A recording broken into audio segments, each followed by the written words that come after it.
అందరికీ నమస్కారం. మనకి పొల్యూషన్ బాగా పెరిగిపోయింది కర్మాగారాల వల్ల. అట్లాగే వాహనాలు పెరగటం వల్ల కూడా గాలిలో పొల్యూషన్ బాగా పెరిగింది. ఇట్లా పొల్యూటెడ్ గాలిని బాగా పీల్చటం ద్వారా కానీ, కొంతమంది కర్మాగారాల్లో కాస్త పెద్ద పెద్ద ఇండస్ట్రీస్లో క్రషర్స్ దగ్గర పనిచేసే వాళ్ళకి ఆ దుమ్ము ధూళితో ఉన్న గాలిని ఎక్కువగా పీలుస్తూ ఉంటారు. గాలిలో ఉండే దుమ్ము ధూళి వల్ల డస్ట్ అలర్జీలు వచ్చి కొంతమందికి తుమ్ములు, రొంపలు, జలుబు ఇట్లాంటి కఫాలు ఎక్కువ వచ్చేస్తూ ఉంటాయి. మరి ఇలాంటి కెమికల్ పొల్యూషన్ని ప్రాణాయామం చేయటం ద్వారా చాలా బాగా తగ్గించుకోవచ్చు. అంటే డస్ట్ అలర్జీ వల్ల వచ్చిన ఇలాంటి సైడ్ ఎఫెక్ట్స్ అన్నిటినీ మీరు పోగొట్టుకోవచ్చు.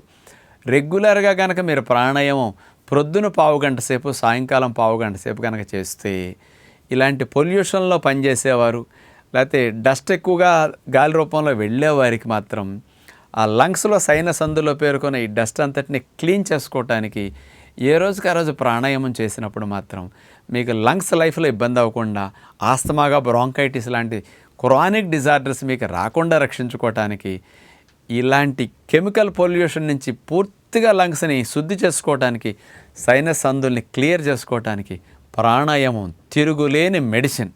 ఇలాంటి సమస్యలు వచ్చిన తర్వాత ఉపశమనానికి జీవితకాలం మందులు వేసుకోమని డాక్టర్లు ఇస్తారు, కానీ ఇలాంటివి రాకుండా మీకు రక్షించడానికి ఆ కెమికల్ పొల్యూషన్ నుంచి ఏకైక ఉపాయం యోగా. అందులో ముఖ్యంగా తిరుగులేని విద్య ప్రాణాయామ విద్య. అందుకని అనులోమ విలోమ ప్రాణాయామం కానీ, భస్త్రికా ప్రాణాయామం కానీ, కపాలభాతి ప్రాణాయామం, సూర్యనాడి ప్రాణాయామం, చంద్రనాడి ప్రాణాయామం, ఇట్లాంటి వాటిలో మీరు తప్పనిసరిగా రోజు పావుగంట ఉదయం, పావుగంట సాయంకాలం చేయండి.